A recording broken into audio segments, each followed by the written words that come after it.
I, Vegeta, the Prince of all Saiyans, hereby command that you do not listen or subscribe to the Dragon Ball 4 Life podcast. Whatever you do, would you defy royalty? No! Bye!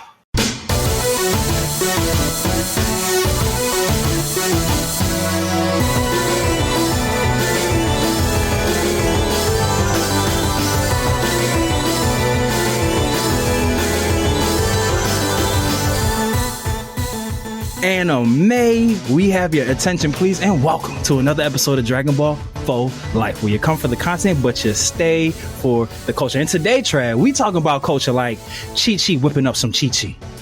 We talk about Master Roshi getting toasty. You know, because Mr. Popo be in the know, bro. And yes, Krillin do be chilling, but we the on fire force, and we betting it all on Black Frieza. Oh, okay. Tis I, the frozen one, Mr. Matthew Porter, aka Mr. More Than Just a Pretty Jace. You know what I'm saying? Here with my podtonic life partner, the Trunks to my future, cause ain't no Gotens on this side, Mr. Planet Namek at the Disco himself, a Troto Trav. Talk to the people, Trav. Wow. The intros just keep getting better and better. So you know, playing around with something a little new, but you know, because you did something new last week and it inspired me, bro. It inspired me. You know, we almost at the end of the year. We're gonna head into 2025 with bigger and better things. But I'm always gonna be. It's the kid. The new intro kind of messed me up. Yeah, my fault, bro. You know, I just sprung it on you.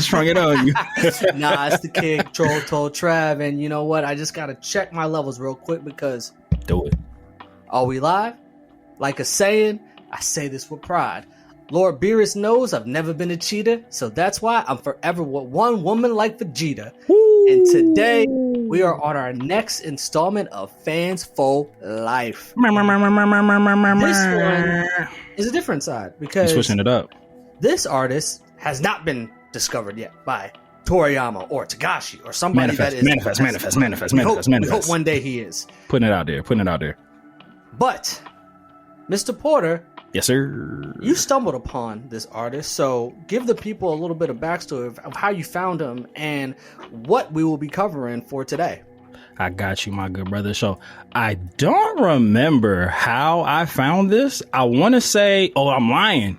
So shout out to Blurred Bash. The Blurred Bash coming up again, depending on when you listen to this. I believe it's September 28th. So, you know, if you hear this before the 28th, make it happen. Go do it. We had a blast. So me and Trav went last year, had a grand old time, and they had like these amazing black inspired anime characters. That Yusuke Johnski that you had sent me. I gotta get that.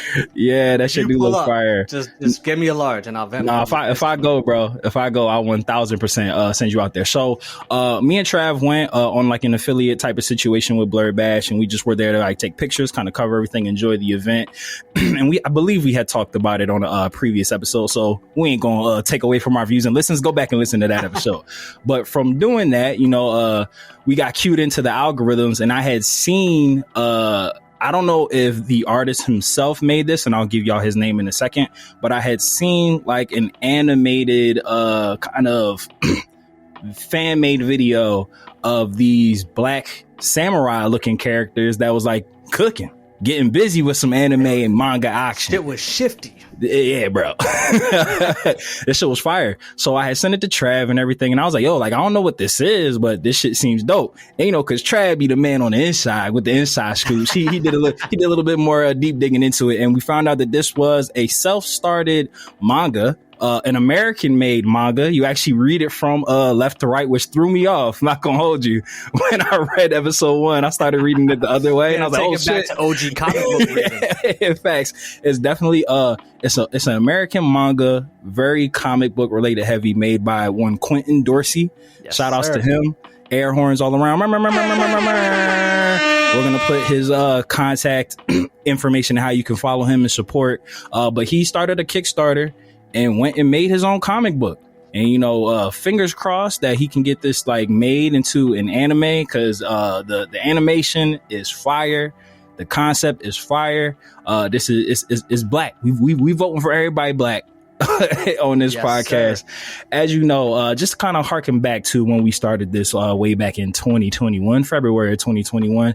You know, we've never been shy that we want to create a space within nerd culture that highlights, uplifts, and just praises, you know, people of color that have been killing it in the anime space, whether from a fandom perspective or a professional perspective. We've been so fortunate enough to have so many Black voice actors and voice actors of color that have graced this podcast airwaves. And we've always said from the beginning that is the job, that not only do we want to bridge the gap between casual and hardcore anime fans, but again, just, you know, put on for the city, put on for the kinfolk when it comes to this nerd space, because we've left a monumental imprint in this genre, and we're finally at a time where this is starting to be highlighted. So to see somebody who looks like us, you know, just put boots to the ground and create his own comic book, and it's picking up traction. And like I said, manifesting that this does turn into an anime, which would be super fire. But Trav, if you want to give some of the deep diving that I didn't take away from you already, what you found out when you looked at it, please take it away, sir. So once Matt had shared this reel that had the animation of the Kickstarter, immediately, you know, I was gravitated towards it. As somebody that growing up, I used to hide my fandom as a kid in terms of anime, manga, fan fiction, where I would actually draw my own comics myself. So kind of seeing this brought to life was sort of hit home for me, because obviously once life got busier, once I was more involved with sports, that part of me in terms of just actually creating and drawing this fan fiction kind of left me. And that's always something that I've wanted to get back to, but realistically just didn't find the time, or at least didn't carve out the time to do so. So seeing this, it was really exciting, because I'm like, all right, somebody is bringing their vision to life. It's kind of like I'm vicariously living through him. So 1000%. So obviously I followed, then followed Quintin Dorsey on his Instagram, and saw that all of the volumes that were, or episodes that were currently out. So basically the way that he breaks down his chapters are in episodes. So episodes equals chapters. So when you hear us say episodes, there's chapters. There is no anime out yet. Hopefully one day there will be. But when we say episodes, we're referring to chapters. And so, but I did see, like, just literally that day was the day that he released book 1, which was the universe, baby. Crazy, right? Which was a compilation of all the volumes that were currently out. So for those that are watching this on the YouTube channel, which is now live now, we live, we hot. This is the physical copy of his book 1, which covers volumes 1 through 3. And so you'll see right here, the cover. That shit is crispy. We got Knight on there, and then on the back, created by Quintin Dorsey, and the art is by Jacob Noble. And so today we're going to be covering episode 1. Yes. And I just want to say that the action panels, the art, phenomenal. Like it's like we're reading a black Marvel comic that's infused with anime influences. Yeah, crazy. And so what I'm going to do is I'm going to start sharing my screen. But as I start doing that, Matt, what are some of your initial thoughts as you've been reading Night of Abyss? And what are some of the biggest takeaways in terms of episode 1, or just in general, that you've really been enjoying? Yeah, absolutely, Trav. And again, if we hadn't said it, the comic is called Night of Abyss, and it's set. Well, we won't give too much away because we're only doing episode 1. But just the setting, it is it's a fantasy series. So it's like set in. It's very it gives a lot of Wakanda vibes, like the area that they're in. Which, you know, Trav, you are the name man. But hold on, let me pull it up. It is the fifth. All right, so I'm just going to read like the header at the start of it. So it says, during the twilight of the physical realm, a great reckoning with self will occur. The Night of Abyss will blanket all souls. The awakened one is tasked. So foreshadowing. But to answer your question, Trav, the art style is crazy. Like, you know, seeing people of color in this type of design. Like you said, it's literally looks like a Marvel comic injected with anime and manga influences. So it's being a fan of all of those genres, seeing it all in one place and created by somebody like-minded from a similar, background as myself. It feels really good. And it just really highlights what we've been talking about with this podcast. Like, creating a space where people can feel seen and feel represented in, or just feel influenced by, like, dang, you know what? This is possible. But Trav, what I will say right out the gate, we talk about representation all the time, and some companies are like larger companies that do have to appeal to just like a commercial audience. You can kind of tell where they're just like checking a box. We've talked about throwing in the token character. Yeah, we've made reference to Rooney Rule characters on this podcast many a times. Right. But you can usually tell where it's coming from a place of like, hey, you know what? We actually want to be the change versus like, oh, hey, change is coming. Let's appease the masses. Like, you're just doing it, just to say that you did it. But what I loved about this, within one of the first few pages, Knight is having a conversation with his mother where he overslept for a tournament. He this is his 17th birthday, and he says to his mom, like, oh, like, you let me oversleep. And his mom says, let you?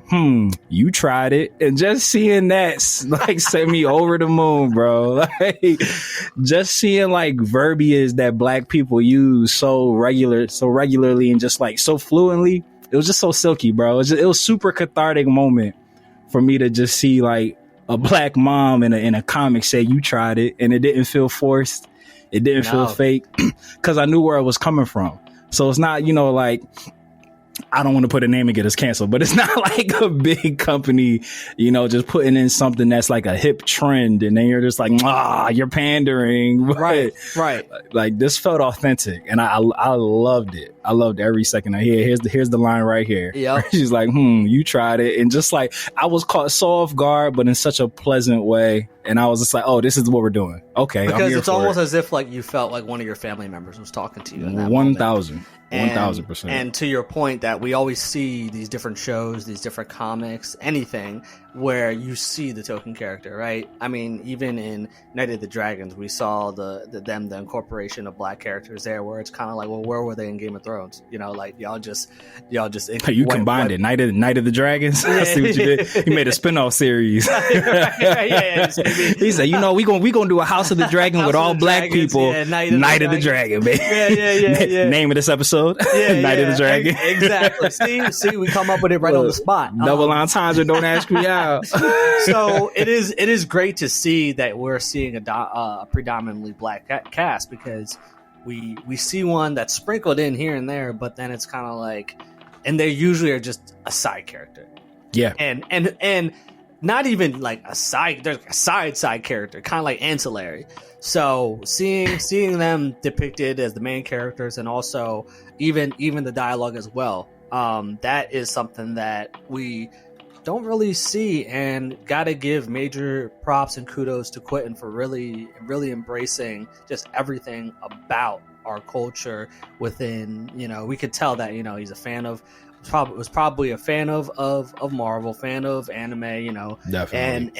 and Quintin, if you're heavy Black Panther, if we're wrong, please come on the podcast. Oh yeah, correct us. Correct us. join us. We would love to have you on. So yeah, like it start, and the location is the ancient Abyss Island of Hope, or I don't want to mess that up.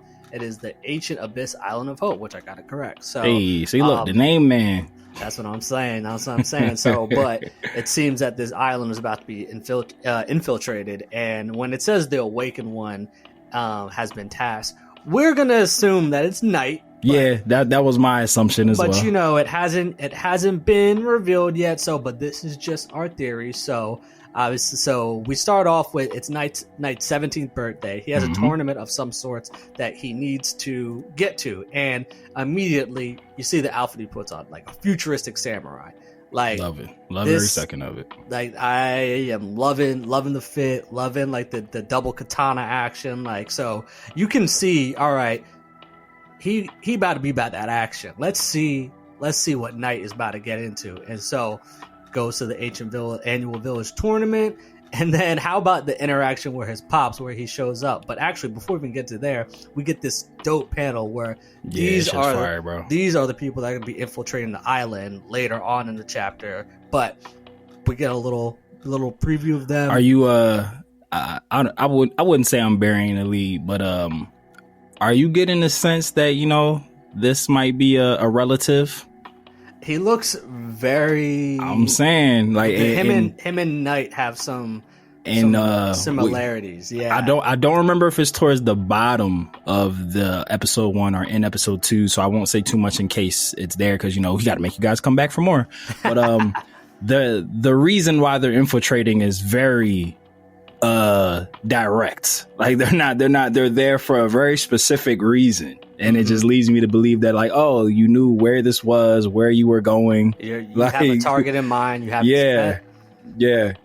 And real, you know, real familiar. Who's affiliated with the target. So figuring out ways to draw that target out. Exactly. It's real familiar. Yeah. So as he's walking to the tournament, clearly they got their eyes on Knight. So we know some shit about to pop off, but just not yet. Here's Pops. You know, playing a game of was this blackjack? Word. He playing 21? Yeah. He playing bullshit? Yeah, right. Nah, he paying pity pat for lunch money. That's gotta be it. So once again, you know, we got Pops ready. You know, he said, "Yo, look, you late, but hey," and then he tried to sneak him real quick. But all right, so then we flash forward to what is the tournament, and he's up against, and this isn't revealed at the time, but we think it's a good friend of his. Her name is Natasha. Yep. So you know, they start going at it, and once again, action shots on point. A1. You know, she's got the hand-to-hand combat. Another minority. Yes, indeed. And it looks like he can't draw any weapons in this tournament, so he's going through, which is so funny because it's kind of like, damn, you got the katanas for show right now in this tournament. He said the fists go together. You know what I loved about this panel as well, like as you know, a super Batman stan, just seeing like the bams and the whoosh took me back to like Batman comics or like the old school Adam West Batman show. So it was like that this just all around, like, even though it's a brand new thing, it feels very familiar, like very at home. Like you said, Trav, like with the "you tried it" lines, like that felt like something I'd hear in my social circle. Or like I said, seeing these comic beats, like with them the big loud narrations of like the onomatopoeia is very Batman-esque. Right. So it's super nostalgic for something that's super new, which I wonder if that's intentional, because that's kind of like a really smart like business strategy. Like make your new thing feel real familiar, so people like want to like keep coming back for more.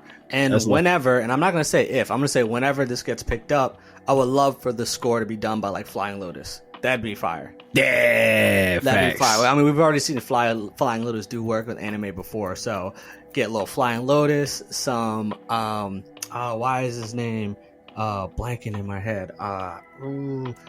Dragon Ball Durag, Thundercat. Get some Thundercat in there. Thundercat, that boy. Yeah, that you'd have some Zach Fox. I feel like he throwing some dope rap tracks on there. So we got Mom and Pop's canoodling. Whoever the guy that was rapping the Samurai Jack theme song, let's get him in to do the theme song. Let's get him in. So Knight's a little pissed off that Mom and Pops, and they probably don't get to see each other that often. So they're like, look, like get it in where you live. Get it how you live. They said, fuck this crowd. Very sensual in the crowd. He said, let them watch. Very sensual in the crowd, which leads them getting cracked. Yeah, caught the elbow to the chin. Yeah. So Tasha knocks him out real quick. He wakes up later on. Yeah, like clearly he took this L. Damn, she knocked my man out until his birthday the next day. Hey, my man slept through the day. He woke sweet up out here. Yo, you know it's real when you get knocked out and you wake up a different age. Night wakes up and he's 18 now. My man was 16, got knocked out, now he's 17. He's like, damn. What a way. What a way to spend my birthday. But as he's this is kind of a shitty birthday for Knight. Not only does he lose and get knocked out in the tournament, he wakes up to explosions happening on the island, to his parents saying, yo, we got to get you the fuck out of here. Nobody knows what's going on. And what's happening seems unparalleled because it seems that the barriers on the Ancient Abyss Island of Hope have been so impenetrable. Yeah, so safeguarded that it seems damn near impossible that they were been able to get infiltrated. And like you said, it's given very much Wakanda vibes. And as I was just thinking of in my head too, as we were looking at the what appears to be the main antagonist and the similarities with the way that he appears and looks and how it could be in relation to Knight possibly. Hey, what if we got a potential future Shoto and Dabi type situation? That's what I'm kind of, I could see. That's my lead. That's my number one kind of lead theory right now. That's like an older brother. But you know what would also be crazy? What if it's like Knight from like the future? Like shit got fucked up. Like, or he turned bad, like an alternate timeline, some multiverse, like an evil version. Spider-Verse. Yeah, exactly. Like this is an evil version of him, or like if anybody's seen the Flash movie, the Batman one, the one with the Batman in it. The movie's been out, so spoiler alert. but say you good. Yeah, the bad guy in the movie was Flash from an alternate timeline. Yeah. And then here we about to find. All right, he got the katanas lit up, and like I love like just the futuristic look of it. It has like inspiration from what looks like elements of Green Lantern, but then like the suit itself kind of has like there's so many different elements that you could pull from here with just the look of. If Knight. you have you watched Kaiju number 8 yet? Not yet. No. These suits look a lot like the Kaiju number 8 suits. Okay. See, I mean, there's so much inspiration pulled here, and then here's where we see they about to step into action. Say less. Say fucking less. And for anyone that is reading this and doesn't understand or may try to critique the lingo that is used here, y'all can chill. Right, relax. We love it. As black people that have grown to love content that has been generated by white artists, we want you to start appreciating. Word, get that back. Give us that goodwill back. Yeah. So I love that he's staying true to the dialogue and that keeping it authentic. And so then we hear. Then we now we get a scene of the people that are love the click clack had me dying too, bro. I love the mix between like futuristic ninjas and katanas. Then you got and like then the one boy modern pulls day out gangsters. Calm down, Jamal. Don't pull out the 9. Right, like who are you taking in this fight round? The ones with the katana or the ones that got the little Glock? My man with the Desert Eagle might have this, bro. But hey, who knows? Maybe those who are can deflect the bullets. Yeah, that's what you would think. They're so skilled that they can deflect the bullets. That's why they kind of have that delineation. But peep the one bull in the back that has the gun. Why the gun looks so small though? And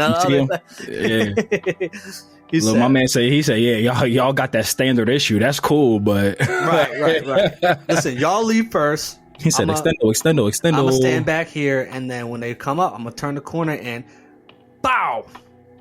Get them. So he said, "This white cloak mean I'm built different."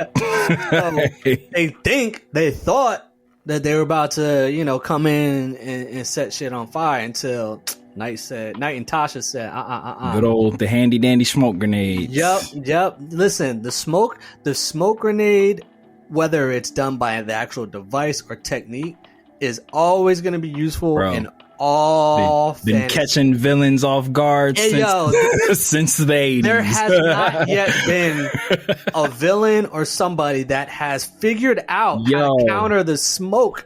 You just fucked my head up, Trav. Why wouldn't in a fantasy world, why would you not carry like miniature vacuums? like, or something. Like, You know, like, that's a I great feel like question. that's the easy fix. Like somebody like- throw a smoke in there, you got your little. Like, Hey, maybe look, maybe if Quentin's listening in a future episode, we gonna see them attempt it, and then somebody just got the gear. lurking in the They look, shadows, get is ready. just like, pitiful, and then like puts his hand out. That's and what I'm then all of a sudden, saying. all the smoke comes out, and then Like how "Aw, you shit." like it would. I guess it would essentially would be like the reverse of like a flamethrower. So just had the tank on the back, instead of having like the something to push out fire, just suck up the gas, suck up the smoke. And look, we got Knight, Tasha, and Pops. Look at this. Look, it's a family. Well, I love it. And then the wrong house is coming up right now. Psych, that's the wrong number. Classic. Look, got just slicing through, and I love with the dialogue as well. It's catered to Knight's color palette. I wonder if every time like he's ready to cook, the text will change, because like in a time of like non-conflict, he did just have like regular character bubbles. Right. But then now that it's cooking time, the words are colored. But somebody else in there has colored words. Yo, Just saying. Tasha be crushing heads. Oh, bro, for she real. Tifa out here, bro. For real. She like Tifa and Chun-Li like mixed together, bro. 100%. So they come in, it's light work, and actually, they literally, he said it's light work. Like, I actually low key forgot he said that. Yo, facts to just now. Yeah, But look, but that goes to show you the familiarity, bro. Like you're not even realizing you was quoting actual dialogue from here, because it's something that you would just say regularly, bro. It almost feels as if, when we're reviewing the super chapters and everything, how we break it down. It's like he's putting it in actual dog, for real. Like format. He's stealing our mojo from us. Like like part of the allure of DB4L is like, we'd be giving barbershop talk to non-barbershop topics. But like my man right here already got it covered. Come on the pod, Quentin. Come Yo, on the facts. pod. we just along for the ride. And so, look, they thought that was it. Nah, mom said. So Alderon's the dad, right? Yes. Do we know mom's name? Not yet. It hasn't been. She hasn't been named yet. Just mom. Just moms. Mom Dukes. but look, it sounds like that might have just been an aversion. That might have just been that might have been their smokescreen to get their attention, to get them distracted, because now they're all gone. Like they just gave them the business, and you would think that after all that work, all the hurting they just put on them, they'd just be lying around. Nope, they're gone. Smoke poof. And Moms lets them know they've infiltrated the temple. We don't know what's in the temple, but it sounds important. Yeah, usually temples hold important things. Right. Yo, that's another thing. Another classic trope. Why do you build very obvious monuments around shit that you want to keep secret? like the sacred scrolls, they always have like a temple built around it. It said, I wonder where it is. Maybe the giant golden temple right there. Maybe it's there. I don't know. Yeah, I wonder where the ancient texts are. Oh, maybe this giant tomb. And look, and so we end the chapter here with the reveal of, well, actually a semi-reveal, because we don't know his name yet, but Aaron Yeager? he looking at y'all like, yeah, he said what? He said who won what? It's almost as if he's looking looking as it foreshadowing, like, what's up, Pops? Like, that's what I'm saying. I'm feeling it, bro. So that's the episode of episode 1, y'all. I mean, it's very action packed, a lot of great panels with great color, great animation. It's just like to be able to possibly see that in action. I mean, I would with a soundtrack of artists that it doesn't even need to be those artists, but like if there was like a hip hop soundtrack, that'd be fire. You know it would be super lit, and I feel like he would 1000% do it. And I'm just saying, if it happens, we did that, and we need a piece.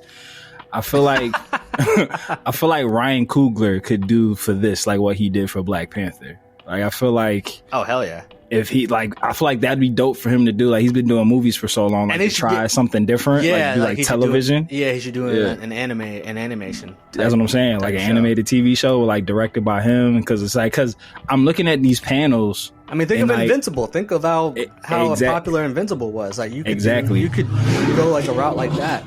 Like I'm just looking at these panels and I'm just thinking about like the African hip hop score that they did for Black Panther, like with Killmonger's theme and like, you know, the Wakanda themes and everything.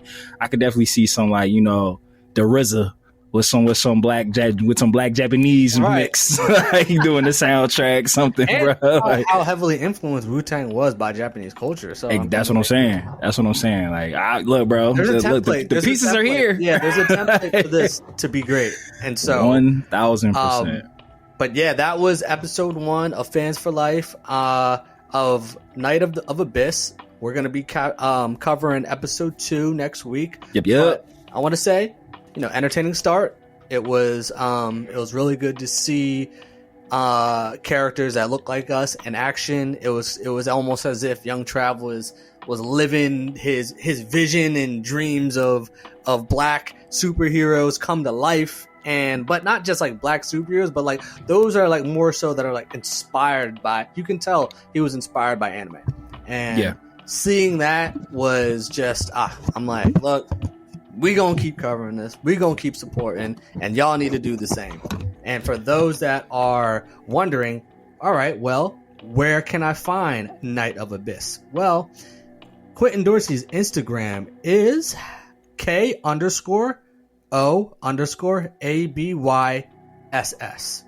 And within his Instagram, he will have the link for his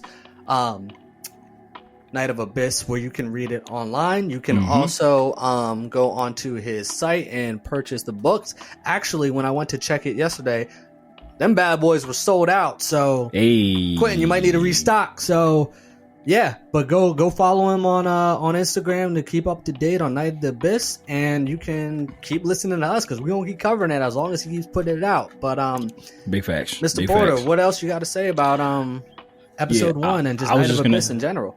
Yeah, like you said, bro, you summed it up perfectly, and I feel like I'm just gonna be, you know, like beating the same drum, but it's a drum that I'm happy to be beating. This felt very homey. It felt like it was very cathartic to see it.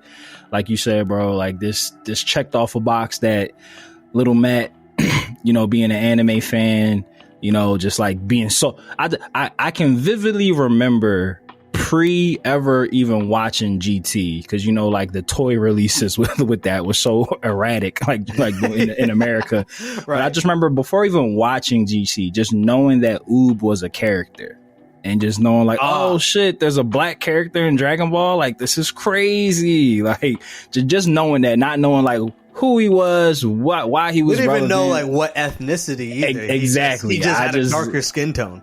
Right, one would have assumed, and forgive my ignorance as a child, just because of the outfit that he was wearing, could have thought that he was Indian or like something like that, you know, whatnot, what have you. And I guess Oob hasn't really ever been like given a specific ethnic group, but just him being like just of brown skin, just him being of brown skin and having like a different type of hairstyle than what we've seen before, just was like really cool. So remembering how happy I was just to get that little piece of, I didn't even know what it was back then, seeing something that is intentionally being black, like in the nerd space, and is living in his blackness. And let's not even talk about how we're getting black characters with black hair. Like let's not even talk about that. Yeah, that's what I'm saying. Yeah, that's been a long strife of black characters both in video games and in TV for forever. I remember.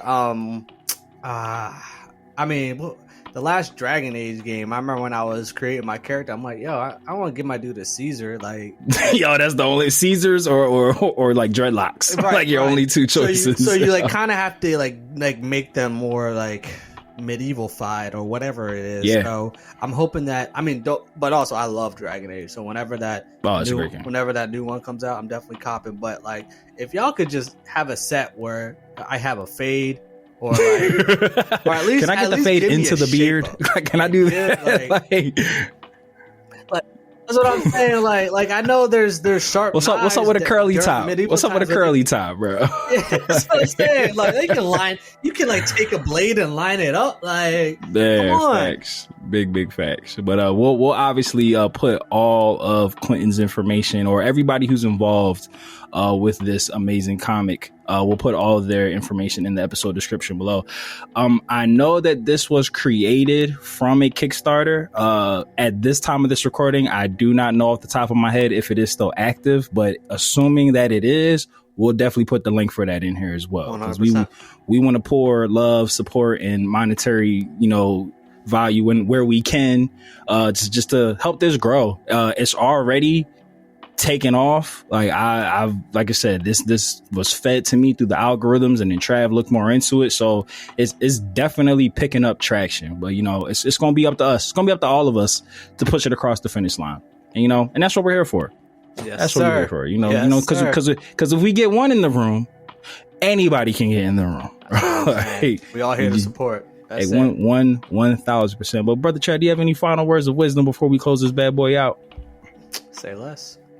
I don't even want to do the outro. That was too good, but I will. It wouldn't be an episode without it.